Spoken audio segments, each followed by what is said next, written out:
ഈ പ്രപഞ്ചത്തെ വീണ്ടെടുക്കാൻ വേണ്ടി ഈ പ്രപഞ്ചത്തിൻ്റെ ആ ദ്രവത്വത്തിൻ്റെ അവസ്ഥയെ കണ്ട് മനസ്സലിഞ്ഞ് അതിനു വേണ്ടി അതിൻ്റെ പാപം ക്ഷമിക്കപ്പെടാൻ വേണ്ടി മരിക്കുന്നു.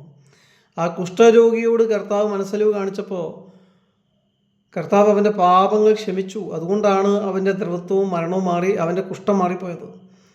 അപ്പോൾ പുറമേയുള്ള ആൾക്കാർ നോക്കുമ്പോൾ അവൻ പാപത്തെ വരെ ക്ഷമിക്കാനും മാറ്റാനും കഴിവുള്ളവൻ. പാപത്തെ ക്ഷമിക്കാൻ ആർക്കാ കഴിയുക? ദൈവത്തിനല്ലാതെ.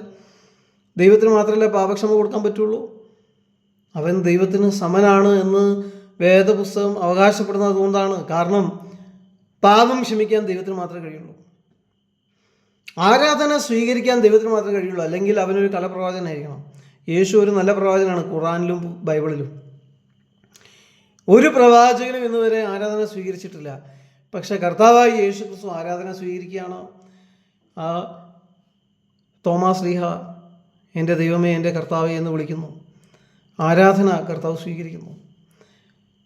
ഈ കുഷ്ഠരോഗിയുടെ പാപം ക്ഷമിച്ചു എന്നതിൻ്റെ അടയാളമാണ് അവൻ്റെ ആ രോഗസൗഖ്യം എന്ന് പറയുന്നത്. പാപം ക്ഷമിക്കാൻ ആർക്കാ കഴിയുക? ദൈവത്തിനല്ലാതെ ആർക്കും കഴിയുമോ? കഴിയില്ല.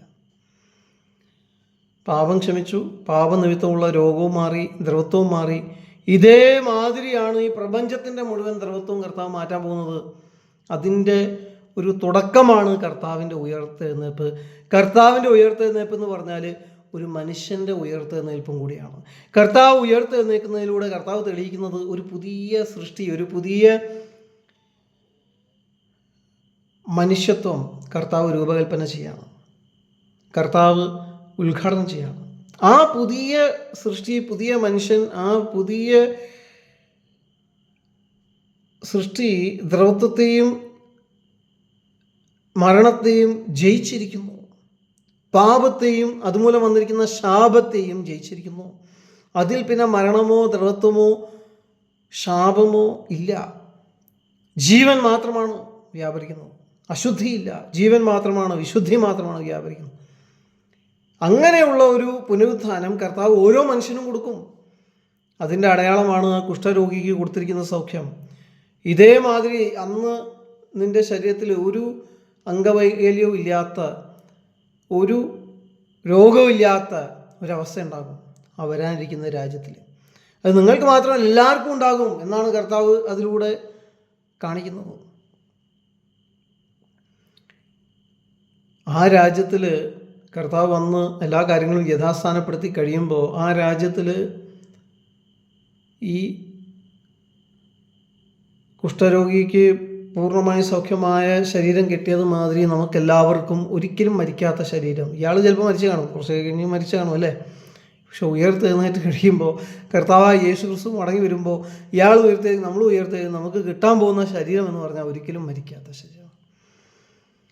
കർത്താവ് ഇവൻ്റെ ആ ദ്രവത്വത്തെയും മരണത്തെയും മാറ്റുന്നതിലൂടെ അവിടെ കാണിക്കുന്നത് ഞാൻ ഈ പ്രപഞ്ചത്തിൻ്റെ തന്നെ ശപിക്കപ്പെട്ട അവസ്ഥയെയും മരണത്തെയും ദ്രവത്വത്തെയും മാറ്റാൻ പോവാണ്. പ്രപഞ്ചത്തെ തന്നെ ഞാൻ വീണ്ടെടുക്കാൻ പോവാണ്. ഈ പ്രപഞ്ചത്തെ തന്നെ വീണ്ടെടുക്കാൻ വേണ്ടി ഈ പ്രപഞ്ചത്തിൻ്റെ പാപം വഹിച്ചുകൊണ്ട് മരിക്കുന്നു, അടക്കപ്പെടുന്നു, മൂന്നാമത്തെ ദിവസം ഉയർത്തെഴുന്നേൽക്കുന്നു, ഒരു പുതിയ സൃഷ്ടിയെ ആരംഭിക്കുന്നു. സ്വർഗാരോഹണം ചെയ്തു, പിതാവിൻ്റെ വലത്ത് ഭാഗത്ത് എല്ലാ നാമത്തിനും മേലായ നാമം വഹിച്ചുകൊണ്ട് ഏറ്റവും ഉന്നതമായ സ്ഥാനത്തിരിക്കുന്നു. എന്നിട്ട് പരിശുദ്ധാത്മാവിനെ അയക്കുകയാണ് ഓരോ വ്യക്തിയുടെയും ഉള്ളിലേക്ക്. ആരൊക്കെ യേശു ക്രിസ്തു എനിക്ക് വേണ്ടി മരിച്ചു, എൻ്റെ പാപങ്ങൾ ക്ഷമിച്ചു എന്ന് വിശ്വസിക്കുന്നു അവരുടെ ഉള്ളിലേക്ക് പരിശുദ്ധാത്മാവിനെ അയക്കുകയാണ്. അത് പരിശുദ്ധാത്മാവ്, പിതാവ്, പുത്രൻ, ഇനി പരിശുദ്ധാത്മാവിൻ്റെ പ്രവൃത്തി ഓരോ വ്യക്തിയുടെ അകത്ത് നടന്നുകൊണ്ടിരിക്കുകയാണ്. പരിശുദ്ധാത്മാവ് അവരെ സകല സത്യത്തിലും വഴി നടത്തുകയാണ്. പരിശുദ്ധാത്മാവ് അവർക്ക് സങ്കടങ്ങൾ വരുമ്പോൾ, ബലഹീനത വരുമ്പോൾ, ബുദ്ധിമുട്ട് വരുമ്പോൾ, പ്രയാസം വരുമ്പോൾ അവരെ ബലപ്പെടുത്തുകയാണ്. അന്ത്യം വരെയും വിശ്വസ്തരായിരിക്കാൻ അവരെ ശക്തീകരിക്കുകയാണ് അകത്തുനിന്ന്, അവരെ ശുദ്ധീകരിക്കുകയാണ് അകത്തുനിന്ന്. ആ പരിശുദ്ധാത്മാവിൻ്റെ പ്രവൃത്തിയുടെ അവസാനം ഈ വ്യക്തികൾ കർത്താവായ യേശു ക്രിസ്തു മടങ്ങി വരുന്ന സമയത്ത് അവരുടെ ശരീരങ്ങൾ രൂപാന്തരപ്പെടും എന്നാണ് അവർ വിശ്വസിക്കുന്നത്. അവർ മരിച്ചു പോവുകയാണെങ്കിൽ അവർ ഉയർത്തെഴുന്നേൽക്കും. അന്ന് ഈ പിതാവ്, പുത്രൻ, പരിശുദ്ധാത്മാവ്, ഈ ത്രിയേക ദൈവത്തിൻ്റെ പ്രവൃത്തിയാൽ ഈ മുഴുവൻ സൃഷ്ടിയും വീണ്ടെടുക്കപ്പെടും, നവീകരിക്കപ്പെടും, പുതുക്കപ്പെടും. ആ ഒരു എൻഡിലേക്ക്, ആ ഒരു ദിശയിലേക്കാണ് കാര്യങ്ങളൊക്കെ നീങ്ങിക്കൊണ്ടിരിക്കുന്നത്. അപ്പോൾ കർത്താവായ യേശു ക്രിസ്തു ദൈവമാണ് എന്ന് സ്ഥാപിക്കാൻ വേണ്ടിയിട്ട് പല കാര്യങ്ങളും നമുക്ക് വേദപുസ്തകത്തിൽ നിന്ന് ചൂണ്ടിക്കാണിക്കാനായിട്ട് സാധിക്കും. അവൻ ദൈവമാണ്. പരിശുദ്ധാത്മാവ് ദൈവമാണ് എന്ന് കാണിക്കാൻ പല കാര്യങ്ങളും നമുക്ക് ചൂണ്ടിക്കാണിക്കാനായിട്ട് സാധിക്കും.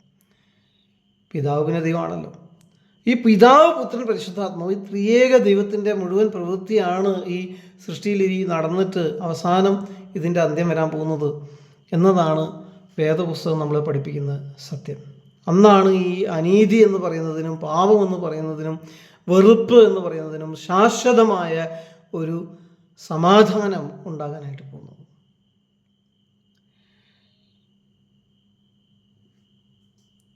കർത്താവ് ആ പിതാവിൻ്റെ വലതുഭാഗത്തിരുന്ന ദൈവം, ഏറ്റവും ഉന്നതമായ സ്ഥാനത്തിരിക്കുന്നവൻ, എല്ലാ നാമത്തിനും മേലായ നാമം വഹിക്കുന്നവൻ, മരണം കാണാത്തവൻ, മരണത്തിനൊരിക്കലും അവനെ കീഴടക്കാൻ കഴിയില്ല, മരണത്തെ ജയിക്കുന്നവൻ, മരണത്തെയും ദ്രവത്വത്തെയും ജയിക്കാനുള്ള ജീവൻ വ്യാപരിക്കുന്നവൻ. ഇത്രയും ജീവനുണ്ട് കർത്താവിൻ്റെ ഉള്ളിൽ. എന്നുവെച്ചാൽ അവനെ കൊന്നാലും അവൻ മരിക്കൂല, അവൻ വീണ്ടും ഉയർത്തെഴുന്നേൽക്കണം. അത്രയും ജീവനുള്ളവൻ ഒട്ടും ജീവനില്ലാത്ത അവസ്ഥയിൽ നിൽക്കുന്ന ആ കുഷ്ഠരോഗിയെയും ഒട്ടും ജീവനില്ലാത്ത അവസ്ഥയിൽ നിൽക്കുന്ന ഈ സൃഷ്ടിയെയും കാണുമ്പോൾ അവന് മനസ്സലിവാണ് തോന്നുന്നത്. അവൻ്റെ ഹൃദയത്തിൽ നിന്ന് അവന് തോന്നുന്ന ആ വികാരമാണ് മനസ്സലിവ്. അവന് ആ മനസ്സലിവ് തോന്നുന്നു. ആ മനസ്സലിവ് സൃഷ്ടിയോട് മുഴുവനായിട്ടും തോന്നുക. എന്നിട്ടാണ് അവൻ ഈ മനുഷ്യനെ തൊടുന്നത്.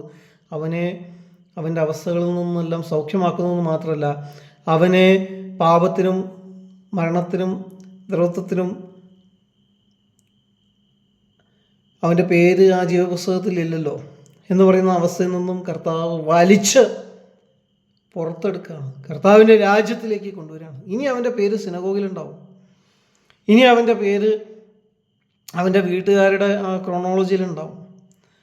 ഇനി അവന് അവൻ്റെ വീട്ടുകാരുടെ അവകാശങ്ങൾ മുഴുവനും, അവൻ്റെ അച്ഛൻ്റെ അവകാശം മുഴുവനും കിട്ടും.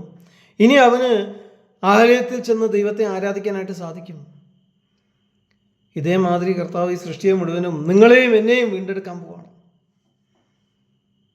കർത്താവിന് ഈ സൃഷ്ടിയെ കാണുമ്പോൾ അത്രയും സ്നേഹമാണ്. ആ മനുഷ്യൻ്റെ മുഴുവൻ വേദനയും, വേദനിക്കാൻ കഴിയാത്ത ആ വേദനയും കർത്താവിന് ഉള്ളിൽ നിന്ന് മനസ്സിലാക്കാനും അതിനോട് മനസ്സലിവ് കാണിക്കാനുമായിട്ട് സാധിക്കും. ആ കർത്താവിനെ കുറിച്ച് കേൾക്കുമ്പോൾ നമ്മളെന്ത് പറയും? ഹല്ലേലൂയ. നമ്മൾ പറയും, ഇവർ ഈ ശ്രീരാമനെ കുറിച്ച് കേൾക്കുന്നവർ ശ്രീരാമനെ ജയ് ശ്രീരാം എന്ന് പറയുന്നത് അവനെല്ലാം ഉപേക്ഷിച്ചിട്ട് ശബരിയുടെ ഫലം കഴിച്ചു, പഴങ്ങൾ കഴിച്ചു എന്ന് മാത്രമല്ല രാവണനെ കൊന്നു, അനീതിക്ക് മേൽ ജയം നടപ്പാക്കി തിരിച്ചു വന്ന് രാജാവായി. ഈ ഒരു സംഭവം കേൾക്കുമ്പോൾ അവർ ജയ് ശ്രീരാമെന്ന് വിളിക്കുന്നെങ്കിൽ ഈ കർത്താവ് ഈ പ്രപഞ്ചത്തിന് വേണ്ടി ചെയ്തിരിക്കുന്നത് പിതാവിൻ്റെ വലതുഭാഗത്തുള്ള എല്ലാ നാമത്തിലും എല്ലാ നാമം വഹിക്കുന്ന അവസ്ഥ വിട്ടിട്ട് ഒരു മനുഷ്യനായി ഭൂമിയിലേക്ക് വന്ന് അവർക്ക് വേണ്ടി ഏറ്റവും നീചമായ മരണം സ്വീകരിച്ച് അവരുടെ മരണത്തെയും ദ്രവത്വത്തെയും ഏറ്റെടുത്ത് അതിനെ ജയിച്ച് ഈ സൃഷ്ടിയെ മുഴുവൻ അവൻ പുതുക്കാനും വീണ്ടെടുക്കാനുമായിട്ട് ചെയ്തിരിക്കുന്ന ഈ പദ്ധതിയെക്കുറിച്ച് ഓർക്കുമ്പോൾ നമ്മുടെ വായിൽ നിന്ന് എന്താ വരേണ്ടത്? ആ വാക്കാണ് ഹല്ലേലൂയ. ഹേൽ യഹോവ, പ്രൈസ് ദ ലോർഡ്. ദൈവത്തിന് മഹത്വം, യേശുവിനെ സ്തുതി.